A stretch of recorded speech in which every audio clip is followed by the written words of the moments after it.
Last session of the day. Thank you all so much for joining us here in the main room for our final general session entitled Grand Slam Success, Hitting Energy Efficiency Home Runs Across California. And I am very adamant about the baseball theme. We are entering into playoff season, so you will hear more baseball puns, I promise. This afternoon, what we want to talk about really is just here we are in San Diego. We want to talk about everything California. We want to talk about our successes in our programs. We want to talk about challenges. We want to talk about customer journeys. And really, we just want to share what makes California programs unique. And we want to talk to you about it. And we want you to ask us questions about our experiences in California. And so I'd like to introduce our esteemed panelists. I, of course, am Emily. You met me earlier today, Emily Kemper. But I'd like to introduce our esteemed panelists, and I will start down here with Bryce. Hi, everyone. Bryce Dias with Pacific Gas and Electric Company. We're the electric and gas utility up in Northern California, and I'm with our income qualified programs team. Hi everybody, my name is Kelvin Valenzuela. I'm one of the managers who focuses more on the energy efficiency portfolio here in San Diego Gas and Electric. So thank you guys for hosting something very local. Easy travel, not too much traffic to get down here, but I'm excited to be on this panel. Thank you. Hi, good afternoon, everyone. I feel like I should turn this way. Alton Kwok, I'm the Decarbonization and Resiliency Portfolio Manager for SDG&E. My portfolio is rather broad. It includes energy efficiency, it includes resiliency and sustainability, also equity programs, and it covers a wide range of things. Traditional energy efficiency rebates and incentives, and also as innovative as electric vehicle rebates and battery generator programs, and all sort of energy efficiency kind of things. So it's a broad aspect, but hopefully I stick to energy efficiency for this topic. So if I gear towards other topics, rail me back. You can talk about whatever you want. Okay. Okay. And finally, Kim. I'm Kim DiCello. I'm a senior director with CLEAResult, and for the past 17 years, I've been supporting energy efficiency, demand-side management, electrification, decarbonization, whatever you want to call these programs within this state. All right. So our first topic, just to sort of set the playing field, if you will, see what I did there, we're going to talk about the customer journey in all of the programs that all of these folks run. And we're also going to sort of ask them a question to set up that conversation, which is, what has been the most successful outreach channels in your predominantly residential programs? So we can go down the list again. Bryce, we'll start with you. I guess my job's easy. I'll be talking about one pilot in particular where we work with CLEAResult. It's called Pilot Plus Deep. We also call it ESA Whole Home. So just bear with me if I veer back and forth with those two names. With ESA Whole Home, CLEAResult is the prime contractor, the program implementer, and all of the residential income qualified installation work happens with CLEAResult and their contractors. So the customer journey, it really starts and ends with CLEAResult. We really impressed upon CLEAResult the importance of the customer being at the center of this pilot, particularly when we're dealing with things that are kind of emerging technologies or emerging approaches. We really don't want our customers to feel like guinea pigs. So with respect to the actual customer journey, it's targeted data-driven outreach and a full scope of services, home upgrades from start to finish. And what's been most successful so far, we actually made a pivot pretty early on, I'd say within the first 6 months, in terms of looking at the data, the response rates we were getting from the outreach, mailed flyers and email. And we made a pivot pretty quick to double down on the traditional, I didn't mention the Energy Savings Assistance Program, the long-standing residential program, of which this pilot is a kind of an offshoot. We doubled down on the traditional look and feel of the ESA program, and within about 6 months, we saw the conversion rate, I think, go from 0.5% to about 5%. So it was, response rate, not conversion rate. But lots of examples. I think the main thing I want to get across today is we made a lot of pivots, and you kind of have to with pilots. Yeah, for me, especially in the energy efficiency world, in California, we have a variety of different channels, delivery channels. So you could go with like how CLEAResult is the lead for us in terms of the statewide HVAC program. That's at the midstream level. And at the other local or regional programs that we have here, we go downstream and in direct install. So from like most successful outreach, I'll highlight just one program, which is our multifamily program, our residential zero net energy transformation, or ResNet. We love acronyms in this space, right? If you're in the utility business. So ResNet is our multifamily program. It's a very highly successful program in terms of its outreach because it's direct install. And so when you're in front of the customers, really hearing them out at the end user, and again, direct install for us means sometimes no cost to the customer, right, for these energy efficiency widgets or measures. It just helps communicate what their needs are and translate the most successful outcome because it's mainly free to the customer as well. Did my mic go out? But yeah, just wanted to highlight like multifamily. And then I used to be, in my earlier days, in SDG&E because I've been in the SDG&E for 16 years. I was an energy auditor in terms of going out with the customer downstream programs and say, what do your facilities offer in terms of equipment? Oh, that's like an old 20 plus year, usually 30 plus year chiller. We have an incentive rebate for that particular product or equipment. So really just getting down to the customer has been successful in the past, and some of the evaluators from the California Public Utility Commission, sorry, I'm going to spell out all the acronyms, trying to be an acronym-free zone here, or the CPUC, they have impact evaluations or what they call the ex part or ex post evaluations, just to see, are we doing what we said and what we claimed? And so from that side of successful programs, they're saying like, yeah, when you get to the customer, especially direct install, those are most successful. Yeah, I'll just add to what Kelvin said, and I want to mention CLEAResult plug-load and appliance programs that we have, or more well known as the Golden State Rebate. And I think it's pretty successful because the outreach is simple, right? We have social media campaign, you see us in point of sale. It's simple for our customers. They go online, they go to this website, they put in their information, and they get a voucher or a rebate code where they can go online and buy the energy efficiency measure and receive the rebate instantly. That sort of direct customer interaction and making it easy for our customers actually drive result. Another program that I want to mention is the HEAR program, HEAR, Home Energy Audit Report. Because in San Diego, we have, as everybody know, nationwide, we have an affordability issue, right? Whether it's housing affordability or energy affordability, especially in San Diego. So what we do is we actually send out home energy audit report using big data, sending these individualized email home reports to our individual customers. And they see this on a monthly basis, how they're doing in terms of using the energy compared to the relatively close neighbors in terms of household size and house square footage.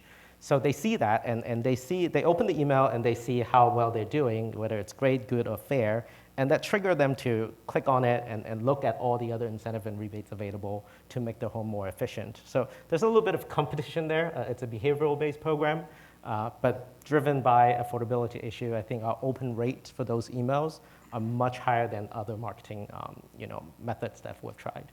I think it's well in the double digits. Kim, is there anything that you wanted to add? Yeah, I think piggybacking off of what Bryce mentioned, something really important that I'll highlight is being really flexible and adaptable in that customer outreach and constantly checking in on the results. And it might be open rates, it might be assessments scheduled, it could be widgets purchased, but constantly keeping that feedback loop there to understand if the tactics that we're using are working or not, and then being strategic about how we adjust based on those numbers and based on what we're seeing. And ideally, we launch a program, we have a marketing plan, the outreach goes well, and you don't need to pivot or adjust, but it's critical that we have that feedback loop in place so that we're constantly looking at these leading indicators to understand if the tactics we're using are successful or not. So Bryce mentioned a situation where it wasn't going the way we wanted to go. We were able to pivot and get things on track with that program. And then Alton mentioned our plug load appliance program. This is a program that's statewide across all of California. Last year, they processed over 30,000 rebates, so it's very high volume. And our marketing team has done a great job with our targeted social media campaigns, because when we have volume like that, we can't be interacting with each customer individually. But we also have point of purchase materials that are up, and those are largely it's materials that we're putting in the stores. So when the customer goes to buy their heat pump water heater, they see a QR code and marketing materials indicating that there's a rebate available to them. And as Alton said, they can just scan that code, get their rebate, and when they go to check out, use the voucher. But we also work on developing relationships with those retailers so we can do things like get end cap placement.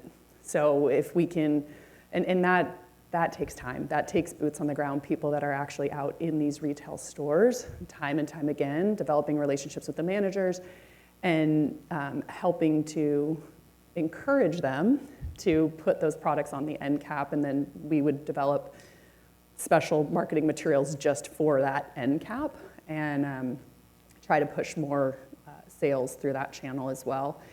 And then the last thing that I didn't hear mentioned here is just the importance of relationships with our marketing outreach, and not just relationships with that end customer we're looking to get to, but also our distributors, our manufacturers, and our contractors. Because a lot of the customer outreach that we see as successful in the state of California is driven by those contractors. So as much as we may be getting the word out to the customer, if there's not a contractor there to actually do the work, or there's not a contractor that's trained on the work that needs to be done, it's ultimately not successful. And it also plays into, and I know it's a future question, sorry for jumping ahead here, Emily, but from an equity standpoint as well, making sure that contractors that speak all different languages and serve all different communities are available to reach out to those customers on our behalf as well, knowing that a lot of them have the trust of their customers, whereas coming in as an implementer, we may not have that trust right away. Thank you for providing me with a segue to our next topic. Teed you up. Which is about leveling the playing field. And we just had a tremendous session about underserved communities. We talked about low to moderate income folks. We talked about indigenous communities. And we heard some really great success stories in the other room down the hall. But I want to ask you all, what has been your experience in trying to drive more equitable outcomes in the programs that you run? And I think, Bryce, you started to talk about it with your program, but take it away. Yeah, it's again, it's core at what we're doing, because this ESA Whole Home pilot, it's about serving income qualified customers. And what we're trying to do is we're trying to expand how we do that, and that just means we're in uncharted territory. So we have to be very careful about any new approaches, making sure that we're not getting ahead of ourselves and making sure we take slow and steady steps and always pivot if the data or the feedback we're getting tells us we're not on the mark. One really interesting thing about this pilot is it's very data-driven. And that's not always the most equitable way to approach things. When it comes to outreach, we have a very heavily data-driven targeting strategy. Who we choose to do outreach to, there's several steps of identifying that perfect customer before we even send the email or the direct mail. And what do you do if you just moved into a home and you don't have utility data? You're not eligible for this pilot. In the back of my mind, and my team members and CLEAResult, we talk about this a lot. Data-driven strategy is only going to get us so far. It's never going to be the be-all, end-all solution. And I know there's a lot of folks that are focused on what can you do with advanced metering infrastructure data, interval data, customer demographics, all these really great things. But we see it as just one of many tools. So the point I'm trying to make here is at one point we realized, you know what? This data-driven strategy, it's great. We're really excited about it, but it's not, let's not put all our eggs in one basket. So we began pretty shortly, I think within the first year, we started accepting word-of-mouth referrals and contractor-driven referrals. So now we accept a combination of intake, not just the data-driven strategy. And just last thing I'll say there is this is a pilot, so how we frame the data we collect, and how we decide which customers to reach out to it's really important, because you have things like randomized control trials and just ways that you want to set up the experiment to be able to evaluate it. So we were careful about talking to our technical consultant about the evaluability of this approach and just making sure that we could accept this form of other forms of intake and not throw the numbers for the randomized control trials and all of that. For me, and I gotta make sure this comes out clearly. So I'm in an energy efficiency portfolio, but I'm more in the segment called the resource acquisition portfolio here in California. What that really means is we focus more on delivering energy savings, and there's going to be another acronym I spell out, which is called the total system benefit. What that all really means is it's encompassing all the savings from like your kWh, therms, when the grid really needs it. So that's the benefit part of it all. And that's our new goal metric.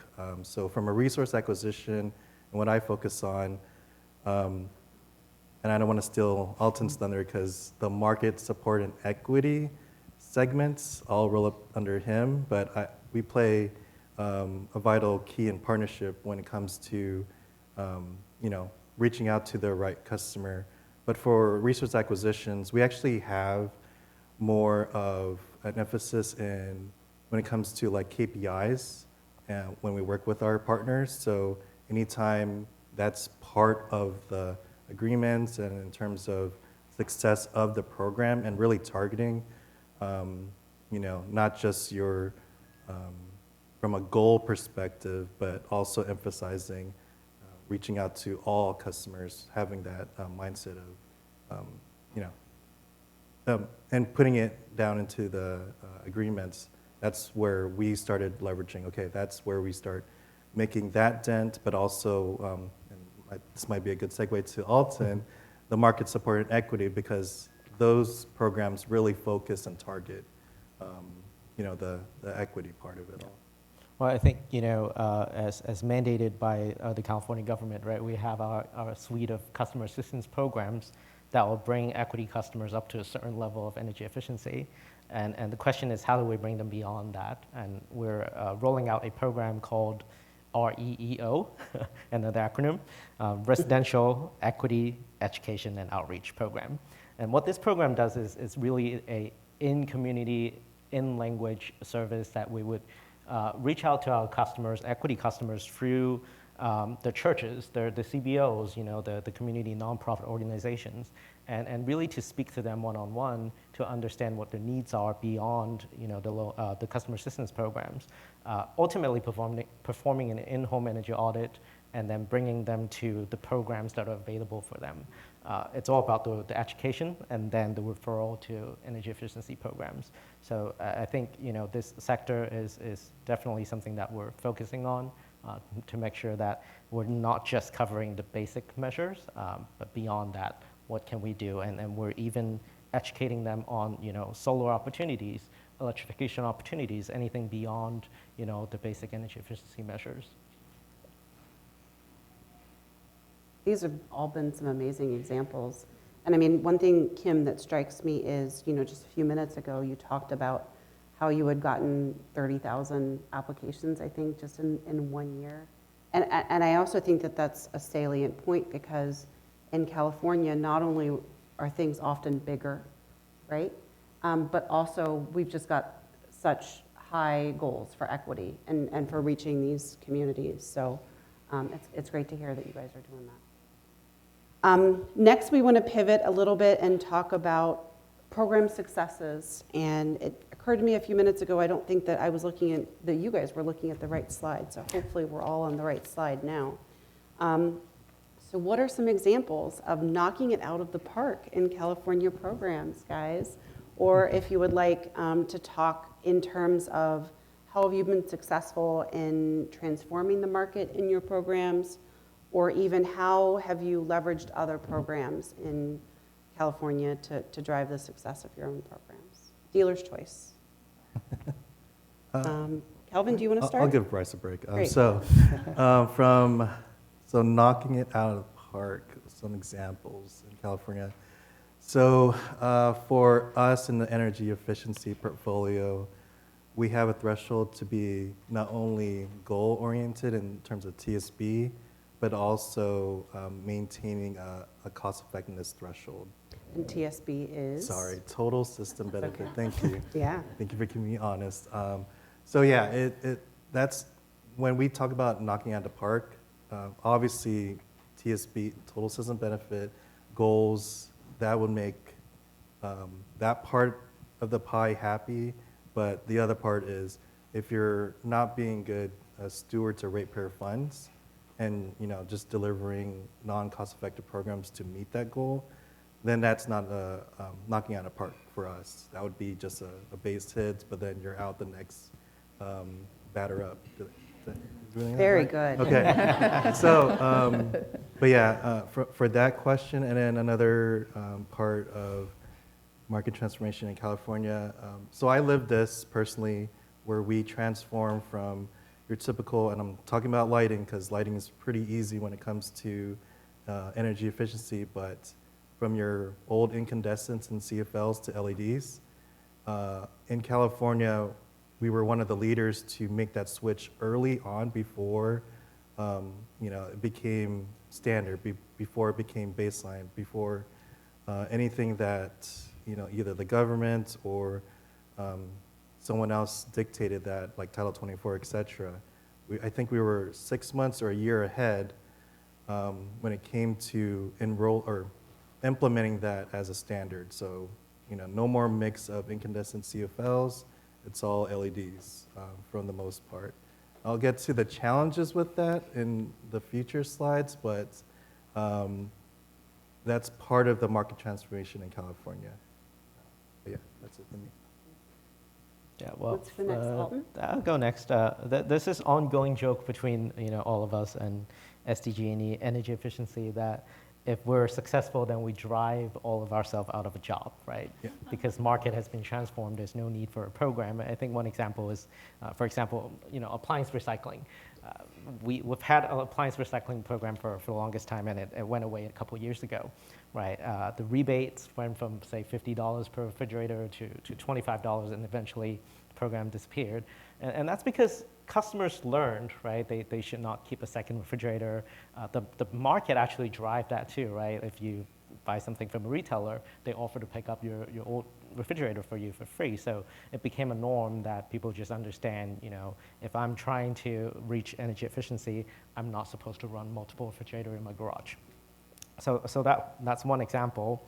But I think Kelvin is right that, you know, with the introduction of total system benefit and you know, total resource cost, TRC, we're trying very hard to reach the balance, right? Energy efficiency is not getting easier, especially in California.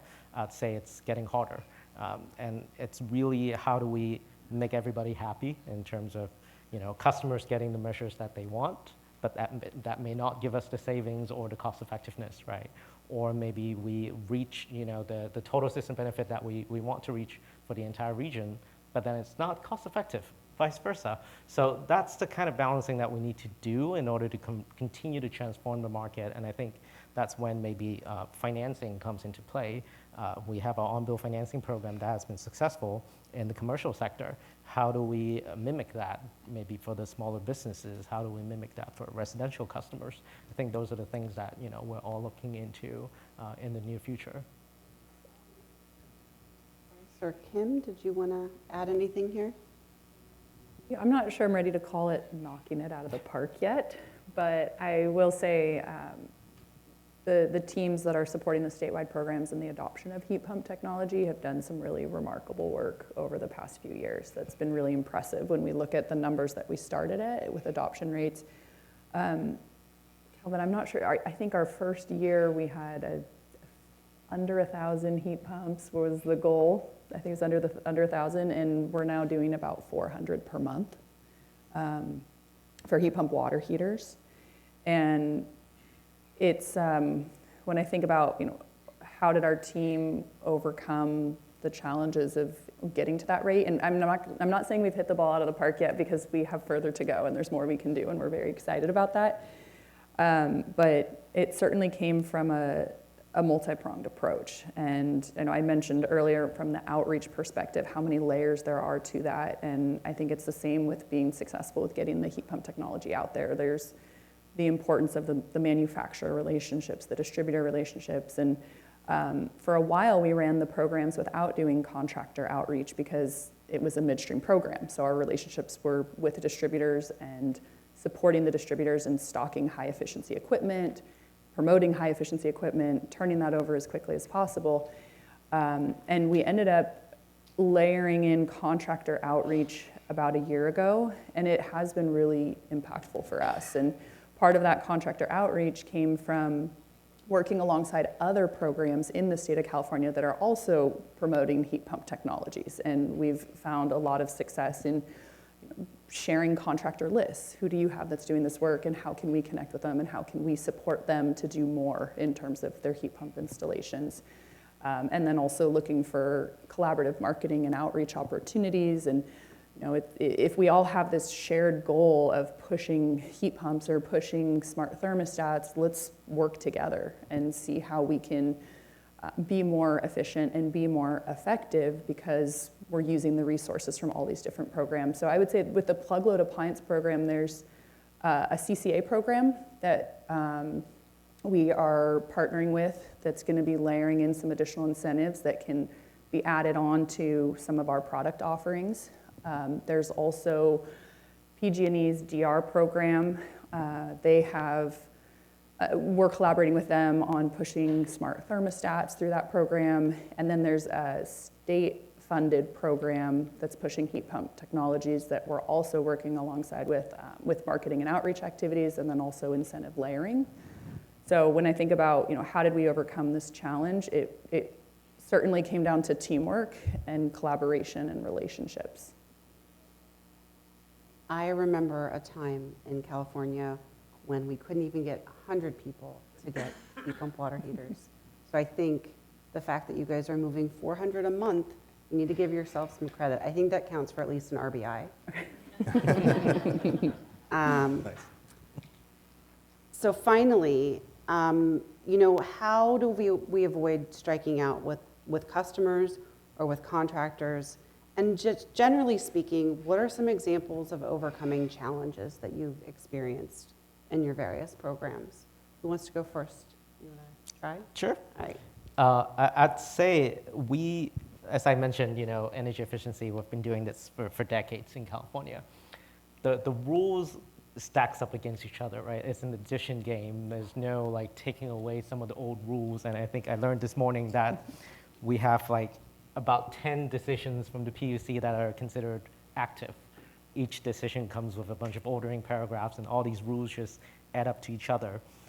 How do we remember all the rules from all the histories and the spirits of all the rules? I think that's number one, very important. We need to be very transparent with our clients, with our customers, with our contractors. I would say the rules needs to be defined up front. The expectation needs to be there for all the contractors, right? CLEAResult being one. We don't want to be in the middle of the program and then all of a sudden changing the rules. We don't want to tell customers that, hey, California, we need to show influence to the PUC in order for you to claim savings, and all of a sudden this customer has already done their audit. Now the project is no go. So how do we make sure all these rules and all these policies are communicated upfront in a simple way that customers actually understand? I think would be very important to avoid striking out. Yeah, I'll piggyback on what Alton's saying with an example with Kim and CLEAResult, where, because I'm more talking about disruptions. I think that's where Alton was going to as well. How do we mitigate any disruptions while we're in flight with a program launching, ramping up, and you get into, hey, we're implementing, and then all of a sudden there's new policy or just new requirements or new rules or anything like that. It's better when it comes to prospective changes. I get the changes. It's for the betterment of our customers, betterment for the environment. But just looking at the holistic world of energy efficiency, and Kim alluded to distributors, contractors, not just the end user customers, satisfying the CPUC and all its goals, and our goals as well. It's trying to mitigate those disruptions. And so we had a challenging part when we had to collect more data. Data's good, like Bryce said, but data's not the end-all, be-all. And sometimes from one perspective, one narrow perspective, could lead to the detriment of the program. Luckily, CLEAResult was able to figure out a way with I'll call it a disruption where we had to pause the program, reset, figure out how do we implement that into the program, and then continue on trying to make the same goals that we were dictated to do so, 2-3 decisions like Alton said, but then now the game has changed in a bit where, there's new instant replay, and now we're like, oh, instant replay is not that wasn't there before, but we're gonna implement it now. And so anyway, just wanted to highlight that any disruptions, I get change is inevitable, but to plan for that should be more prospective. Bryce? Yeah, and in terms of how we avoid the strikeouts, I didn't speak much about the successes because as a pilot, we're still kind of early on, and we don't want to hang our hats and say, yeah, we've done a great job. We have a lot of small wins, but I think the real success is once we find out whether the pilot's achieving what it's intending to do, and ultimately happy customers at the end of the day. So how we ensure happy customers, we're just being careful. I think that's probably the easiest way of saying it, just be careful. One of our really important initiatives is incorporating electrification into a deep energy saving pilot like this. So trying to answer a ton of questions on the utility side about how to electrify customers. It's not easy. But the biggest, most glaring obstacle is the customer's bill impact, particularly for low-income customers. For any one of us who wants to switch to heat pumps, we're probably okay with our bills going up a little bit because we know what we're getting as a result, and we're contributing to clean air and to our climate goals. But for an individual customer, that one bill in the winter, if they're not used to a high heating bill, it can be really detrimental. So when it comes to electrification, we're just very careful. We're selective. We're trying to find the right customers who we think will have a net positive bill impact. We're doing energy modeling, making sure we're collecting all the right data. CLEAResult's working with the contractors who are out there doing the assessments, QCing their models, making sure everything checks out, making sure there's a comfortable cushion, a net positive bill impact, and a ton of things that we do before we decide this is an ideal project. We're going to recommend them down the electrification path, because otherwise we can take them through just the standard like-for-like energy efficiency path. So ultimately, just being very cautious, not committing customers to a path that we think has any red flags about not ultimately meeting their needs. And the other side of that is, so that's where we're coming from and what we can do, but also making sure we're paying attention to what the customer's saying and what they're expecting. So we incorporate, we've incorporated customers' survey responses verbatims into some conversations about whether we're on the right path, whether our approaches are really hitting the mark. For instance, the early customer journey, it took several months from start to finish. And we started getting some complaints and hearing from the customers, what was the main thing they were getting across? It wasn't just that it seemed to take long, but it was, the assessments took a long time. It was 4 hours in my home. I had to take time off of work. It's been so long since that assessment. Am I going to get anything as a result of it? And then, I provide my income documentation, but I haven't heard anything. Is this a scam? So these bits of feedback are really critical, because that to us gives us some very actionable recommendations. More frequent contact with the customers, explaining the customer journey in advance, letting them know it's a pilot, it's going to take a while.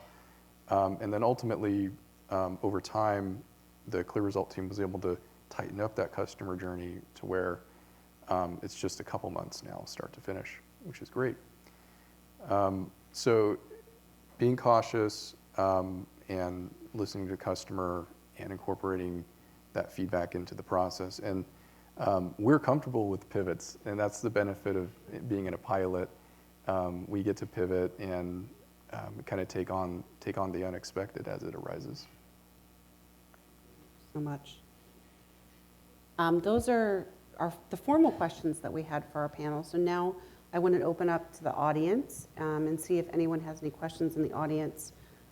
If you do have a question, please do stand up and kind of work hard for my attention, because I can't see with these lights. And we're going to get you a microphone if you do have a question. So anybody? Todd. I swear we didn't say anything about Todd asking the first question in every session.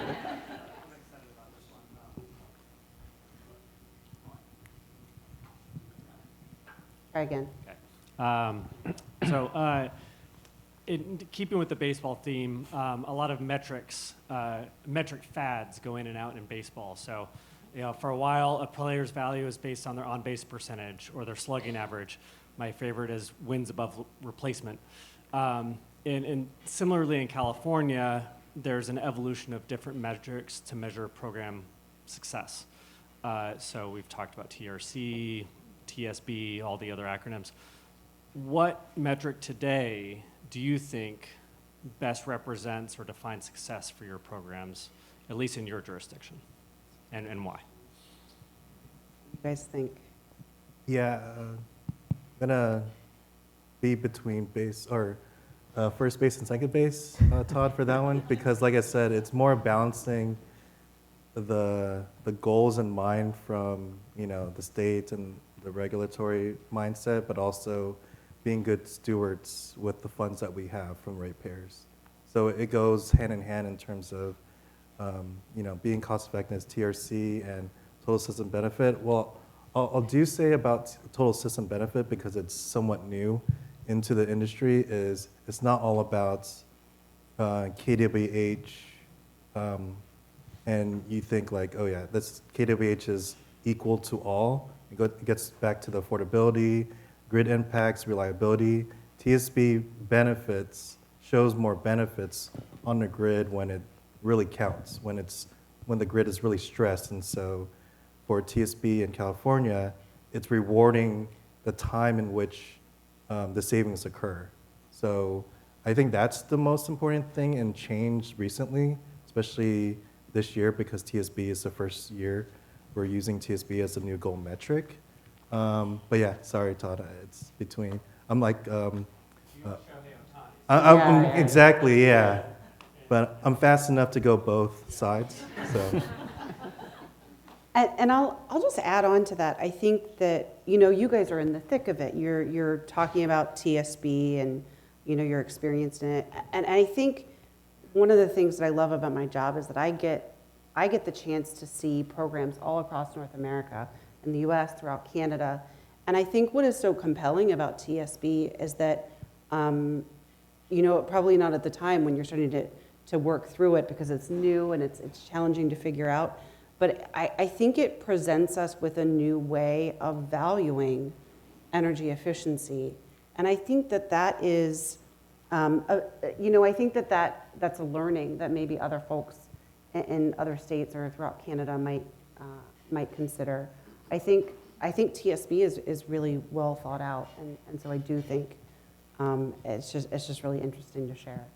Yeah, I'd say, like Kelvin said, this is the first year we're using TSB, so it's still a learning year for us to figure out what TSB really is, right? When I got educated, the same measure installed in different climate zone, different building type, can give us 7 times difference of TSB. So how do we figure that out, and how do we target the best permutation? So perhaps we can still have a good TSB and a good TRC at the same time. We'll figure it out this year. That's great. On the income qualified side, we have a lot of metrics that are, in some cases, opposing each other. Income qualified residential direct install is inherently not cost effective, but we've been on a trajectory to try to get more and more cost effective. Because these are ratepayer funds, we do want to be, we want to be spending them wisely and returning benefit to the grid, returning benefit to the ratepayers. But it's hard to be effective and equitable, but also cost effective. We do get a bit of a premium on the non-energy benefits, although there are some studies in development. I'd like to see more of the non-energy benefits reflected on electrification, indoor air quality, those types of things. And I'm not sure if we're heading in that direction, at least not quite yet. But to me, it's a combination of customer satisfaction, maximizing the energy and non-energy benefits, and being reasonably cost effective. Right now, we do have a fairly low, compared to energy efficiency portfolios, fairly low cost effectiveness metric. It's a 0.7. Where are you guys at now? Is it 0.1 or 1.25? Comparing batting averages. Oh. Talking about the threshold for? When I was on EE, it was 1.25 for the entire Wow. portfolio. So yeah, for the RA TRC. portfolio, on a forecasting basis, we have to submit a 1.0 TRC. And then after that, obviously we want to maintain what we forecast. That includes not only what we're forecasting, but also what the implementers are also giving us. So we want to maintain that trajectory as well. Yeah, and for low-income programs to get to 1.0, it would mean doing things substantially really different tough. and compromising some things. So at least our regulators and stakeholders involved on the low-income side recognize that we're not aiming for a 1.0, but even 0.7 it's pretty hard, and it requires us to do a lot of what I'm talking about, data-driven targeting, and that's not always the most equitable approach. And I do think it's worth mentioning, correct me if I'm wrong, but for resource acquisition programs in California, you really are kind of held to that 1.0 threshold, aren't you? Forecasting, yes, Yeah. but then, after, what's written in decisions, we want to continue on moving forward and maintaining that 1.0 when we report our claims and, just report out our success or our actual performance of what we did with the money. So Bryce, setting a goal in an income qualified program of 0.7, that's kind of a big deal for you guys. Yeah, I'm probably going to misquote the numbers here, but I think before this most recent ISA CARE-FARA income qualified program cycle, which started in 2021, I think we were at a 0.4. Sounds about right. And we almost had to double that to a 0.7. We're actually above 0.7 right now. But we've also been doing a lot of kind of portfolio analysis and trying to figure out which measures are the most cost effective and which are less.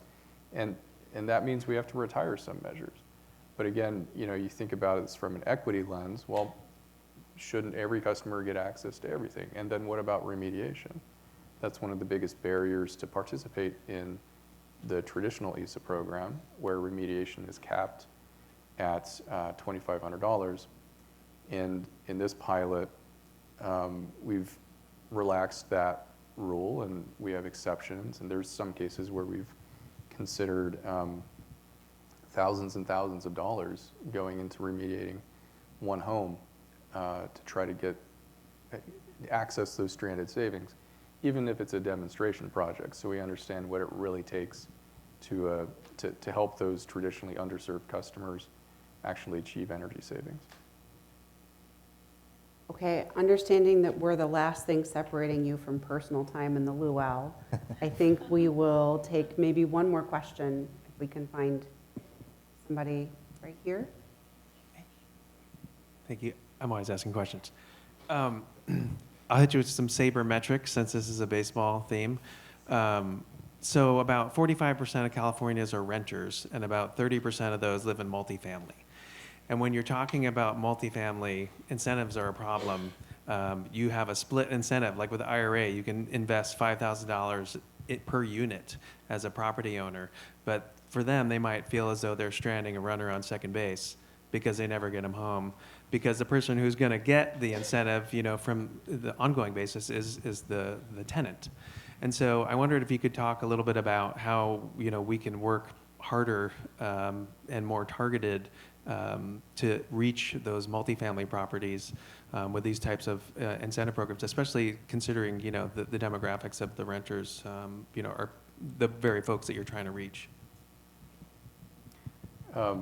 We on the low-income program side, we have a dedicated multifamily whole building program, which is new. It came out of our most recent program cycle decision in 2021. And between that program, as well as the ISA Whole Home pilot, which traditionally it's serving single-family homes, but renters are a big part of that segment as well. We're incorporating a split incentives agreement and asking the landlord to commit to not raising rent beyond, I think it's 3.6% as a result of these upgrades, and to not try to evict that tenant in order to get a higher rent. And we have some penalties. It's not a perfect solution, but effectively, if the customer does complain that the landlord went against that agreement, we can bar that landlord from participating in this program in the future. But any other ideas, please let me know. That is still a barrier, though, because it ultimately comes down to whether or not the landlord's going to agree to that. So we have some ideas in mind. We do need to get those numbers up with ESOL whole home pilot. I think it's 6% of our total participants are renters, which is a pretty low number. Whereas our standard energy savings assistance program, single family mobile home, I think it's about 40, 50%, so it's a pretty good balance. And then the multifamily whole building program, highly skewing towards the renter population. Also make a plug for our income graduated fixed charge. All of the 4 investor-owned utilities in California are going to be implementing this in 2026. There's a carve out for folks who live in deed restricted housing to get a ultra low fixed charge as opposed to the standard fixed charge. Multifamily. Not sure how to answer this because I don't know if you guys know, but for California, we were ordered to have our portfolio be 60% third-party implementer driven, and that led to hopefully more innovation, more knowledge transfer, because the industry isn't just the IRUs knowing everything, right? There's the implementers, the contractors, CLEAResult, folks like you in the crowd. So 60% at minimum was dedicated to bringing on, having solicitations, bring the bidder community to share those new ideas. For our multi-family program on the EE side, that's not part of the design, but obviously, we would always bring those type of ideas to them or to anybody in the multifamily space. Because right now, like I mentioned before, it's more direct install, more traditionally free to the customer. So it's a little different right now on how the program is designed on the EE side. Yeah, but definitely a sensitive topic here in San Diego, right? When we have a very high percentage of renters, and any sort of improvement to the properties can result in higher rent. But like Kelvin said, our program, I think, is doing pretty well. Our one multifamily resource acquisition program, and I think the key is really talking to the right decision maker, and the implementer is able to find the right people to make the right decisions. So touch wood, it's been going well. Yeah. Okay, I think with that, we can go ahead and wrap. Thank you all so much for your attention. And we'd love to talk to you more if anyone has any questions for any of us. Thank you all for humoring me with your baseball puns. And for our final word, I think we're going to hear from Katie. Yeah. Thanks, everybody. And thank you to the panelists for this real home run of a session. And to everybody for just swinging for the fences today. That exhausts all of my baseball knowledge. So just a quick reminder, hotel checkout is at 11 a.m. tomorrow, but you can store your luggage at the bell stand at the lobby. And then also, for everybody's awareness, in Hawaiian, the word for hello is the same word for goodbye. So as we say aloha to the first day of CREF, we will also say aloha to you at our luau over in the Sunset Terrace over here. So hopefully we'll check you all then. Some details on the screen, but once again, thanks to everybody for all your participation today. And we'll see you a little later.